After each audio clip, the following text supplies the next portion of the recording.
మాజీ ముఖ్యమంత్రి కేసీఆర్ గారు సిట్ ఎదుట హాజరు కాబోతున్నారు ఫోన్ ట్యాపింగ్ అంశానికి సంబంధించి ఏం చెప్తారు ఈ విషయానికి సంబంధించి? కేవలం చట్టం మీద వ్యవస్థ మీద ఉన్నటువంటి గౌరవంతో కేసీఆర్ గారు ఈ రోజు ఈ సిట్ విచారణకి హాజరు కావడం జరుగుతూ ఉన్నది.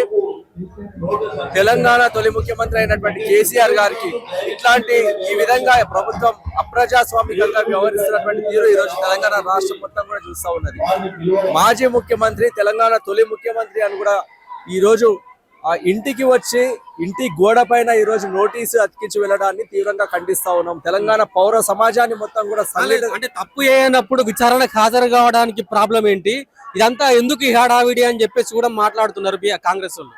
ఈ ఆర్గనైజ్ చేసినటువంటి హడావిడి కాదు, ఆర్గానిక్ గా తెలంగాణ రాష్ట్ర ప్రదాత అయినటువంటి కేసీఆర్ గారి పట్ల వారికి రాష్ట్ర వ్యాప్తంగా ఉన్నటువంటి లక్షలాది మంది అభిమానులు ఈ రోజు ఎక్కడికక్కడ ప్రభుత్వం కట్టడి చేసినా సరే, ఎక్కడికక్కడ అరెస్టులు చేసినా సరే, ఈ రోజు పెద్ద ఎత్తున తెలంగాణ భవన్ కి వేలాది మంది తరలి వస్తా ఉన్నారు. ఇక్కడికి వచ్చినటువంటి వారందరినీ కూడా ఆర్గనైజ్ చేసింది కాదు.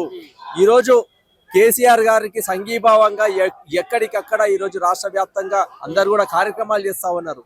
రాష్ట్ర ప్రభుత్వ వ్యవహార శైలికి వ్యతిరేకంగా ఈ రోజు ఎక్కడికక్కడ నిరసన కార్యక్రమాలు జరుగుతూ ఉన్నాయి. వేలాది సంఖ్యలో ఈ రోజు ఈ ముఖ్యమంత్రి దిష్టి బొమ్మల దహనం జరుగుతూ ఉన్నాయి. ఈ రోజు బీఆర్ఎస్ పార్టీ శ్రేణులకే కాదు, ఈ రోజు రాష్ట్ర వ్యాప్తంగా ఉన్నటువంటి ప్రజలలో కూడా ఈ రోజు రాష్ట్ర ప్రభుత్వం వ్యవహరిస్తున్నటువంటి తీరు పైన తీవ్రంగా ఖండిస్తా ఉన్నారు. ఇట్లాంటి స్వామికంగా వ్యవహరిస్తున్నటువంటి రాష్ట్ర ప్రభుత్వానికి రానున్న రోజుల్లో ప్రజాక్షేత్రంలోనే ప్రజల బుద్ధి చెప్పేటువంటి పరిస్థితి ఖచ్చితంగా కనిపిస్తుంది. అంటే ముఖ్యంగా యాజ్ పర్ లా ప్రకారం 65 నిండిన తర్వాత ఎవరికైనా సరే కొన్ని రెస్ట్రిక్షన్స్ ఉంటాయి. అరే ఎక్కడికైనా వచ్చి విచారణ చేయడానికి పెద్ద ప్రాబ్లం ఏమి ఉండదు. అయినా కూడా ఎందుకు ఇంత ఖచ్చితంగా ఇడికి నందినగర్కే రావాలి, ఖచ్చితంగా స్టేషన్కే రావాలనే రూల్ ఎందుకు పెట్టడం? దీన్నే మేము ఖండిస్తా ఉన్నాం, చెప్తా ఉన్నాం. ఎందుకంటే ఇది అప్రజాస్వామికంగా వ్యవహరించినటువంటి తీరు. రాష్ట్ర మంత్రులకేమో కేసీఆర్ గారు ఎక్కడ ఉంటారో అక్కడికి వెళ్ళి ఆహ్వానం ఇవ్వడానికి వాళ్ళు ఎప్పుడు కూడా సిద్ధంగా ఉంటారు. అదే ఈ రాష్ట్రంలో ఉన్నటువంటి పోలీస్ వ్యవస్థ ఏదైతే ఇప్పుడు కేసీఆర్ గారిని ఇబ్బంది పెట్టాలన్నటువంటి ప్రయత్నం చేస్తున్నటువంటి ప్రభుత్వ పనితీరు, పోలీసులని కేసీఆర్ గారు ఉన్నటువంటి వ్యవసాయ క్షేత్రం నుండి హైదరాబాద్ కి మేము రప్పించి ఇక్కడ మేము సిట్ విచారణలో మేము ఆయన వచ్చేటట్టు చేసినామని చెప్పుకోవడానికే ఈ రోజు రాష్ట్ర ప్రభుత్వం కక్షపూరితంగా ఇట్లాంటి వ్యవహార శైలిలో వాళ్ళు చేస్తా ఉన్నారు. ఖచ్చితంగా ప్రజలు కూడా అందరు గమనిస్తా ఉన్నారు.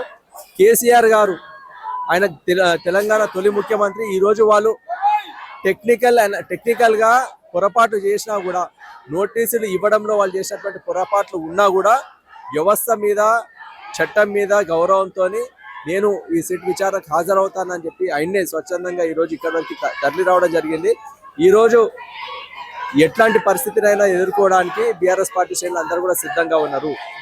ఎక్కడికక్కడ వేలాది మంది లక్షలాది మంది కేసీఆర్ గారి అభిమానులని బీఆర్ఎస్ పార్టీ శ్రేణులని ఎక్కడికక్కడ నిర్బంధించినా సరే, ఈ రోజు రాష్ట్ర వ్యాప్తంగా ఈ రాష్ట్ర ప్రభుత్వానికి వ్యతిరేకంగా వస్తున్నటువంటి వ్యతిరేకత అణువణువన ఈ రాష్ట్రంలో కనిపిస్తా ఉన్నది. రానున్నటువంటి మున్సిపల్ ఎన్నికలలో కావచ్చు, రానున్నటువంటి జిహెచ్ఎంసీ ఎన్నికలలో కావచ్చు, ఇవి ఒక ప్లాట్ఫామ్. ప్రజల్లో ఈ రాష్ట్ర ప్రభుత్వాన్ని మీద ఎంత వ్యతిరేకత ఉన్నది, కాంగ్రెస్ మీద ఎంత వ్యతిరేకత ఉన్నది చూపించడానికి ఇది ఒక వేదికగా దాన్ని మలుచుకొని ప్రజలే తగిన సమాధానం చెప్తారు.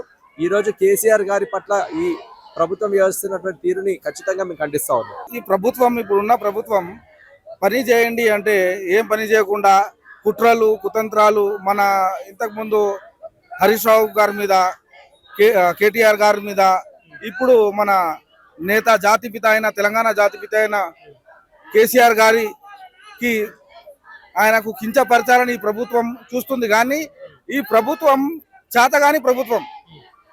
ఇంతకుముందు ఈ అసెంబ్లీ ఎలక్షన్ ముంగల 6 స్కీమ్లు గ్యారంటీ అని చెప్పారు.